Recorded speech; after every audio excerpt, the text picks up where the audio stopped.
Doing well. I'm doing well. Glad to be here tonight, and what a great group you have. I'm really encouraged and impressed by people's willingness to share about their own experiences and really come into this space with authenticity. So that's what we're all about tonight, right? All right. Well, we have two questions, and I'm going to go ahead and start to drop the first one into the chat. They're the same questions that Kim went over in the larger room just now. But who would like to be our reporter? Who would volunteer to be our group reporter to report back to the larger group when we come back together?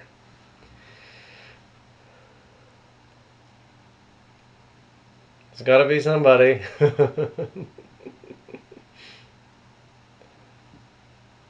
You can just take some brief notes and just share the highlights. It doesn't have to be a full-on, in-depth report out of all that we discuss. I'm happy to do it. Oh. Okay. Tiffany, you want to do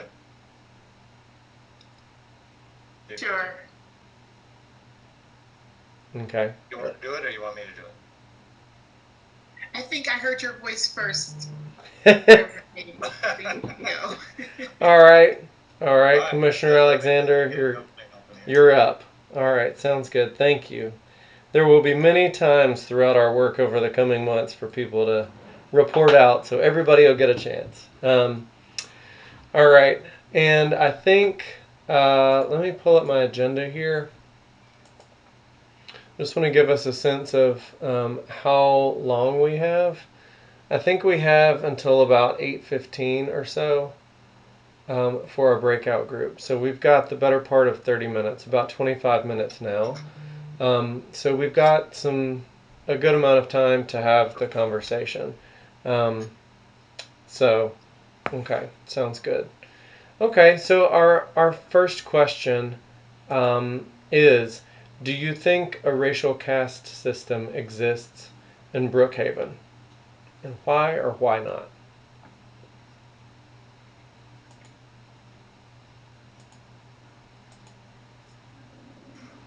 All right, so this, of course, reflecting back on Isabel Wilkerson's explanation of kind of the caste system as being race in America.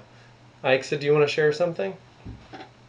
No, seeing that question and listening to Isabel, I don't know if you remember the presentation from the ARC a month ago. He talked about Brookhaven and DeKalb County, and basically he said your experience in Brookhaven or DeKalb varies depending on your race and your age.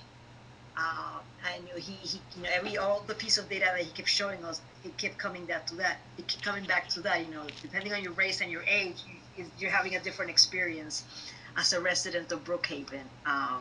So I don't know if I would call it a racial caste system, but there is definitely a system where race has a strong correlation with economic indicators and access to healthcare and access to education and where you live, which determines where you go to school, which determines, a lot about your future. So I don't know if I would call it a racial case system, but there is a system where race, maybe ethnic origin, to be a little more, wider, cast a wider definition, does play a big role in the outcomes of your life. That's a great point. Going back to the ARC presentation, I think we all remember those maps that he spoke from last time. It was really sobering.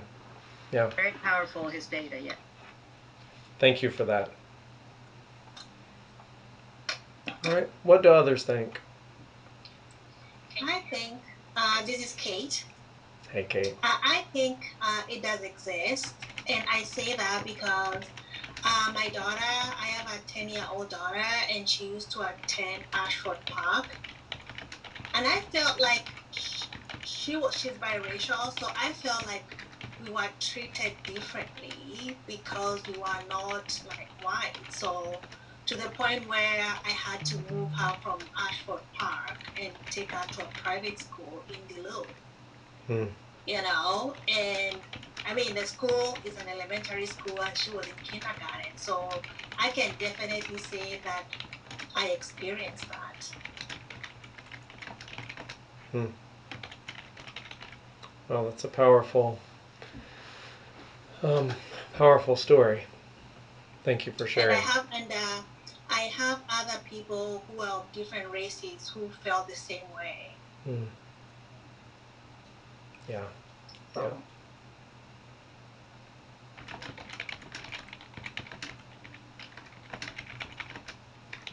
Can you hear me? Yes, ma'am. Okay, I had to change my microphone.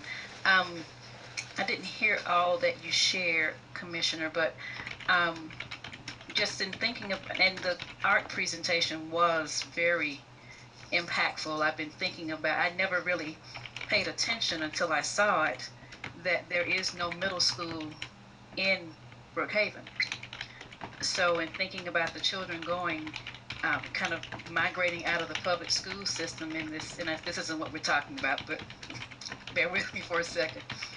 Um, Kind of migrating out of the public school system as they go into higher grade levels. Um, One thing that we face here in the city that could contribute to that is the fact that there is no continuum there. They would have to go into a different city in order to go into the middle school, and then there's only one high school. So that was just something I've been thinking about.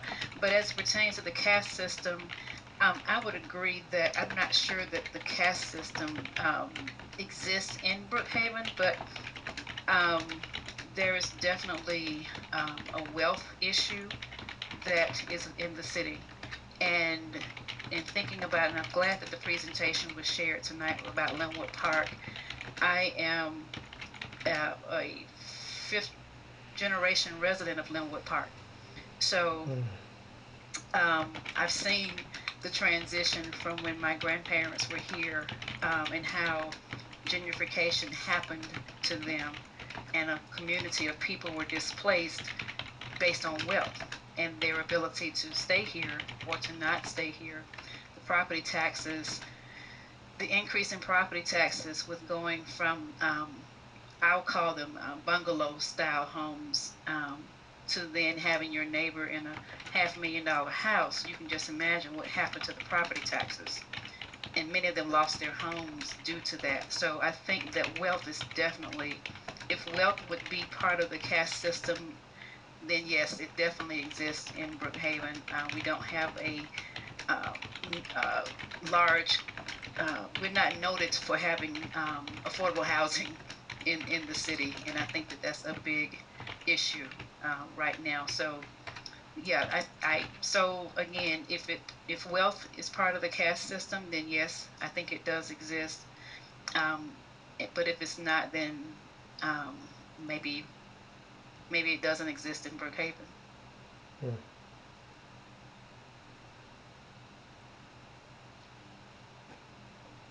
Yeah, just kind of going back from what Kim talked about, kind of the her introduction into these questions, talks about how this shows up across systems in society, and she mentioned housing, which you touched on, employment.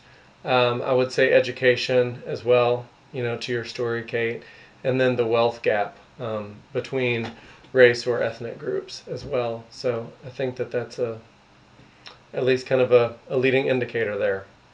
Yeah. Okay. Who else? So I I think that there is a racial caste system. So if Mm. I think about a caste system as you know the way that it was, the way that I learned about the caste system in India was that it was color was attached to it. So those who were lighter were in a higher class or caste, and then those who were darker were in a lower caste. And then there was somewhere place in the middle. So if I'm using that same definition and then applying racial to it, right? So I'm looking at the question, is there a racial caste system? And then I'm thinking about my position at St. Martin's Episcopal School. Our school was founded in 59. And so it was founded in response to integration. I mean, we just celebrated 60 years, I think, last year. And so coming to understand and kind of come to grips with, the rationale for forming our school, and hearing about the changes over time in the community leads me to believe that there was something that was going on, right? There's some kind of phenomenon that is going on, and Brookhaven, just like other cities in Atlanta, is not divorced from that. And so it just, I'm trying to pull it together and piece it together myself using this language that Isabel Wilkerson gives us.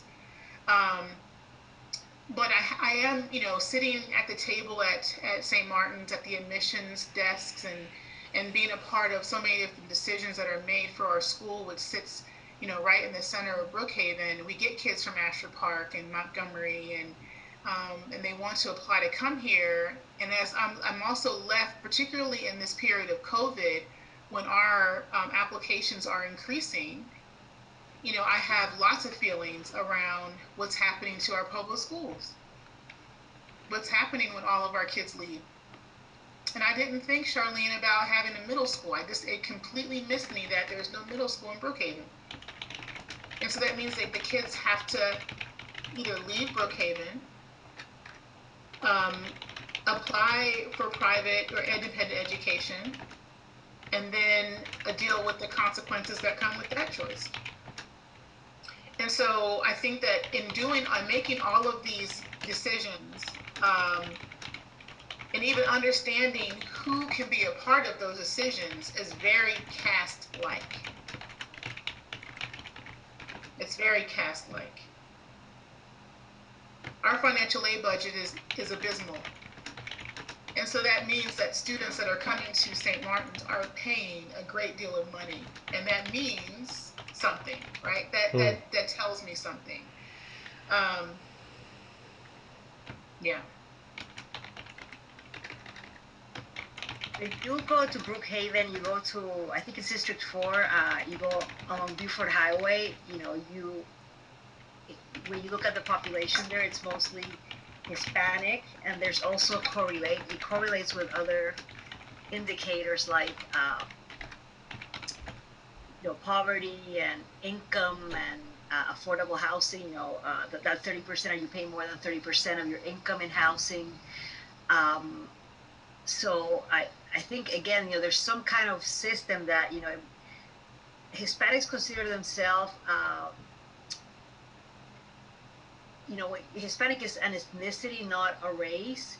But it really, it's how do you separate the race from the ethnicity? It's a question that you get on those census. They ask you first, are you of Hispanic origin? And then they ask you, well, what's your race? And then when you give you the race, there's no choice for Hispanic. You're either white or black or Asian so I find it, the concept of race can be, it's a very American thing. And, but also when but again, my comment was, when you go to Buford Highway, there's a strong correlation between, the races of people who live there and their economic opportunities, and, so there is a strong correlation. Again, I know that Kate and Tiffany, feel that, it is a case system, and yeah, I can totally see that. So, but maybe it's more like it's more than just race. It's maybe color of your skin, or I don't know, because I think it's about more than race. Mm-hmm. Here we tend to see a lot of things through the lens of race, but I think in our countries, racism definitely exists and it's a factor, but I don't think you're as lumped together or as identified by race as in the U.S. In the U.S., it's all about marking you as what's your race, the census everywhere you go, you apply to anything, what's your race, what's your um, it's it's so, Mm-hmm. but there's some of kind of system of A hierarchy. variance Yeah. of hierarchy, call it a case system or not, but there's definitely some kind of hierarchy that's very strongly correlated to the color of your skin, whether it's Mm-hmm. race or ethnicity or country of origin, or that there definitely is. Mm-hmm. And Well, unfortunately, depending on the answer to that question, that determines how a person is treated. So we can look at someone and make assumptions about the race, and then we ask the question, and it either confirms or affirms our assumptions, or it creates a whole different conversation, which then takes us into the house analogy. And are we going to deal with this 400-year-old house and pull back the layers and continue to address it? Or are mm-hmm. we going to ignore it and hope it goes away, or put a rug over the stain and cover it up and Right. not deal with it? Mm-hmm. I love that metaphor. I really love that metaphor because I mean we can say also, what happens when you don't deal with the foundation that's rotting beneath. And I think that's the charge that we have is how do we address some of this foundation, seeing um, understanding that Linwood Park was a thriving Black community in the 1920s is not and is no longer that. It needs to be discussed, right? That's part of the reckoning that oftentimes we don't have an opportunity to do. Well, let me rephrase, not necessarily opportunity to do, but do it, right? I think Mm-hmm. the opportunity is always there to reckon with our past, but The um, courage to do it, maybe. yeah, the courage to do it, you know.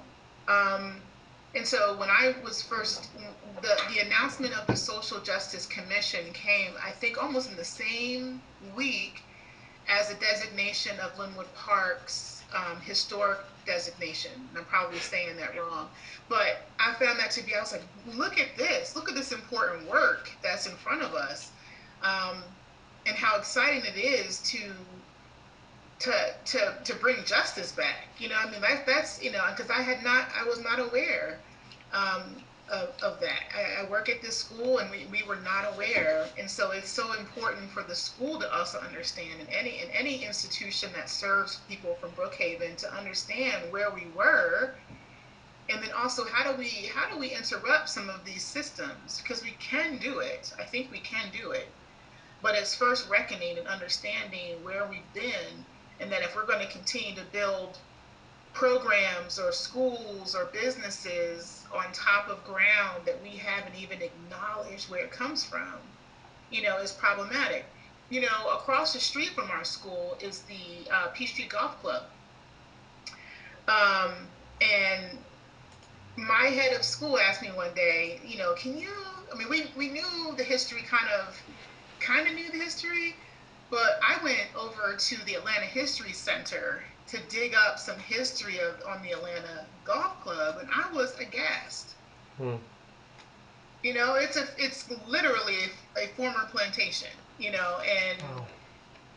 oh yeah, across the street from our school, and we have people that are members of the golf club, and again, there's a marker right next to right next to it on Ashford Dunwoody Road.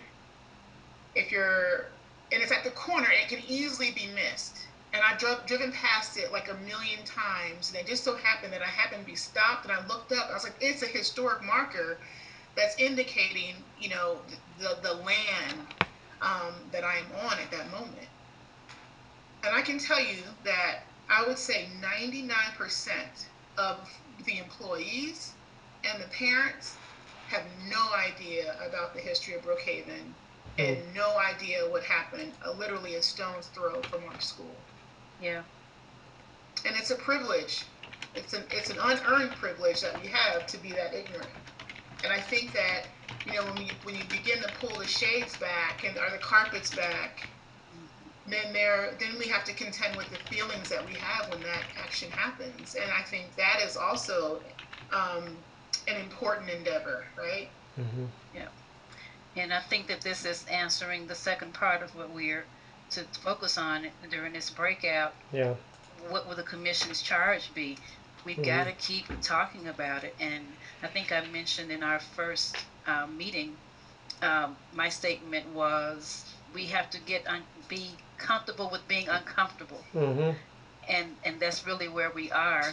Um, and as it pertains to employment, if I'm not mistaken, but don't quote me on this, I believe that some of the residents in Linwood Park actually worked, if you will, at the golf, the country club over by not Maris, by your school, St. Martin's, as well as the one over at over by SunTrust. I can't think of the name of the one over there, but several of them they worked there because they could walk there from here. Mm. So there's a lot of rich history in Brookhaven, Yeah.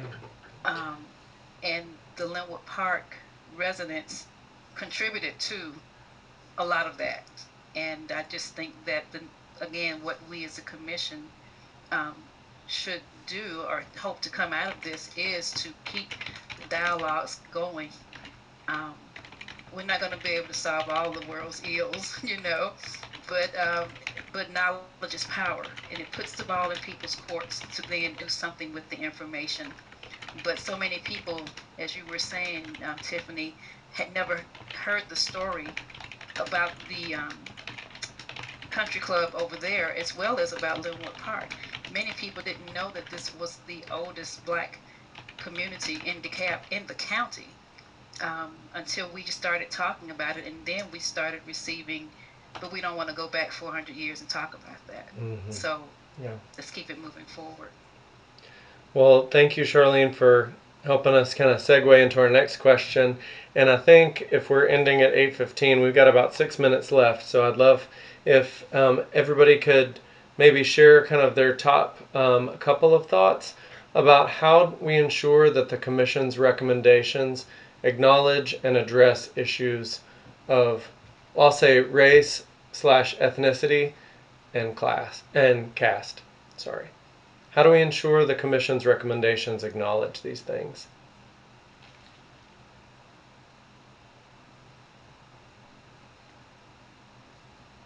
Charlene said we keep the dialogue going and discuss the history, bring out the history, and um, make that more plain for people. I would say by educating.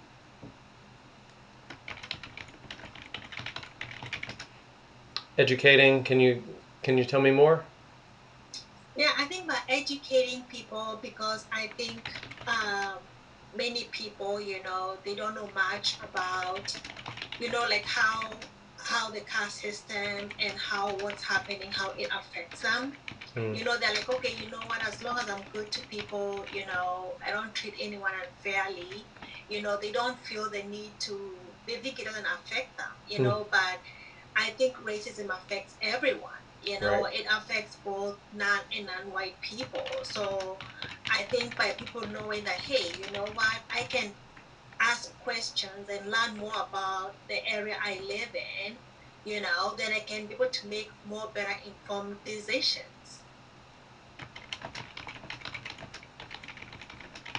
That's a great I would one. also say one of the things that we can do, that we must do, is connect our recommendations to the data. Because the city's not going to do anything that's not in the best, what they don't feel is in the best interest of the city. So you got to connect it to the data. You got to say, when you, like the article we got, right? When you cut the curbs and the sidewalk to make it more accessible, everybody wins. When you do this to help, when you build a middle school or you address this issue or that issue, here's all the other areas that will be affected, in which the citizens of Brookhaven, Yeah. the business owners, the people who come. The other thing that I thought of about the first question was about the traffic patterns. Brookhaven swells during the day because more people come into work, and then they leave, and where are they coming from? And also there was a pattern of a bunch of people in Brookhaven who looked like go downtown to work, and so we didn't have a chance to get into that data, but I was wondering, what are those jobs? What are the jobs that people are coming into Brookhaven for? Are those, white collar jobs? What are the jobs that they're going downtown for, et cetera? Because that would be a caste system as well in terms of tax revenue and business revenue and all of that kind of stuff, traffic patterns. So connected to the data, so that you can actually show what the win-win is. Right, right. And I'd like to add to mine,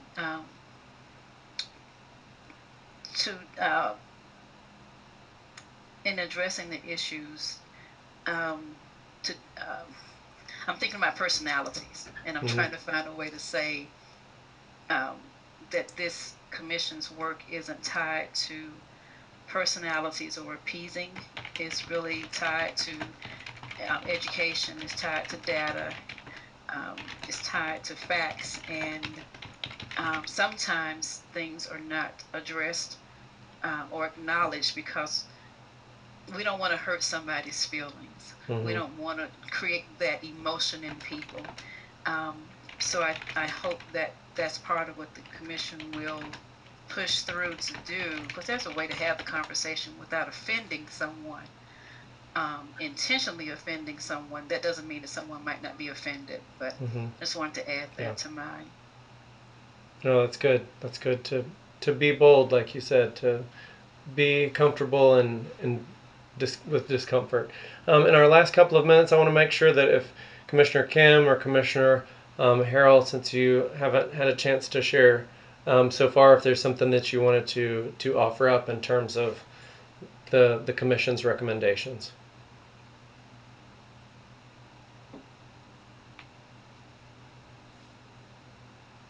I agree with what everyone's been saying, particularly with keeping the conversation going, and being comfortable with being uncomfortable, because this is such in many ways, still a new conversation for much of society, American society in general. So just finding different ways to engage the community and to engage the board in terms of continuing the conversation. So we look at it from different perspectives and talk about different aspects, so we keep the conversation about it dynamic and not stagnant. And then maybe logistically coming up with an outline that we could follow in terms of different aspects of just sort of the social justice lens. And when we think about different decisions or different, just different decisions that are being made within Brookhaven. And I see that the window's getting close soon, so I'll just end it there. But just coming up with an outline that we can apply to a lot of different topics, just to keep it streamlined and not miss anything. I like that. Keep it consistent. Yeah, I like the language you use, the social justice lens on all the issues. I think that's really important. Commissioner Harrell, would you like to give us your thoughts? I agree with what everybody's been saying. I don't live in Brookhaven. I work for the police department. Okay.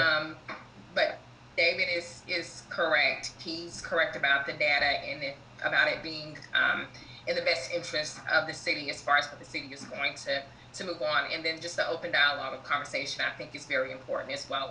Like someone said, it's going to be uncomfortable, but we have to get comfortable to be uncomfortable. That's right. Perfect timing.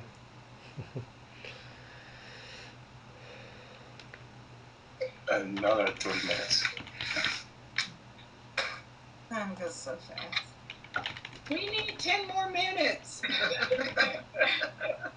What she said.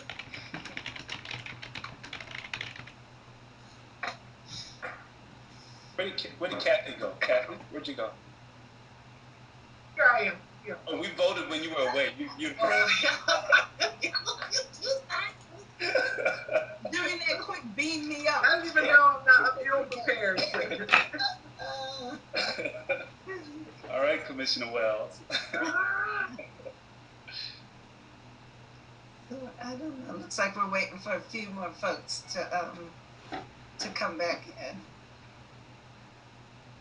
And we will, after we do our report outs, we have some time in to just open it up to the full commission around just insight and feedback. So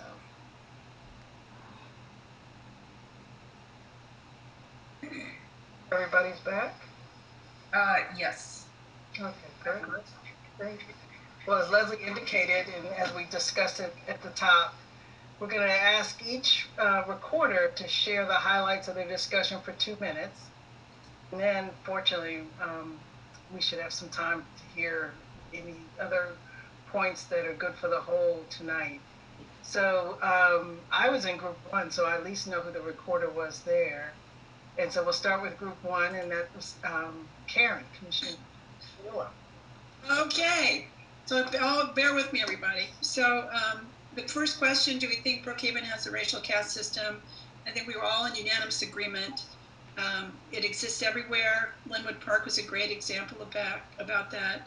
The ARC data we looked at last week talked about the wealth gap between white and Black Americans, and the Atlanta Regional Commission, on average, if an average white person has 100 wealth units, then an average Black family would have 10. It shows up in housing, in transportation, in schools, voting experiences, very different study. We talked about what's going on in Texas and concerns about what that would look like if it happened here in Brookhaven, and especially our more vulnerable communities and how they'd be negatively affected, and how these issues, even though they're outside of our control, they're like a domino effect. And especially people in vulnerable areas, they're not necessarily aware of all these issues, and they're just focused on the basics. So that's a huge need, that just the need for awareness. And then we had the sense that we really wanted to set a goal of having the same quality of life for everybody. And so when we hit to the second part, we talked about the importance of reviewing documents that are used by various commissions or boards or planning agencies of the city, to make sure that there's no implicit bias in those documents that would shape decisions, to check how we are defining, how we may be perhaps defining economic development differently for our more vulnerable communities, and to look at that through a lens of racial equality for all. We wanted to have a special sensitivity for the vulnerable neighborhoods. I'm probably running out of time. We talked about the importance of getting input from all citizens about what their expectations were, and spent a lot of time on getting the message, especially to impoverished communities, to not rely on them to get their input to us. They may not have access to Wi-Fi, they may be struggling through with jobs, and so we needed to identify people in a community to represent them, maybe business leaders or clergy that are well known and respected. And then those messengers needed to be empowered to have a voice with the city so that their input really mattered. What did I miss? perfect. Aaron, that was perfect. Thank you. You got it all. Group 2. Who was a recorder for group 2? And I don't know. And us. And Connie was our reporter. Are we group 2? Great. Yes. Yeah, thank you, Connie. Sure. Yeah. For the first question, our group agreed that there was a resounding yes, that there is an incredible caste system, as Karen said, just across the world, U.S. as well, but specific to Brookhaven. Yes, we probably spent a little more time, as much as we could have, on any of the components of a caste system. We spent a little more time on housing and education in particular. We talked a little bit about the way that you go from south to north Brookhaven and the differences there. But in spite of income and wealth or what have you, we also just talked about, equality or lack thereof, and access. We spent a little bit of time talking about policing and even the court system, and how, again, probably regardless of color or race, that there are inequities there. Tom shared that I believe you said 75% of traffic violations in the city of Brookhaven are dished out to Hispanics.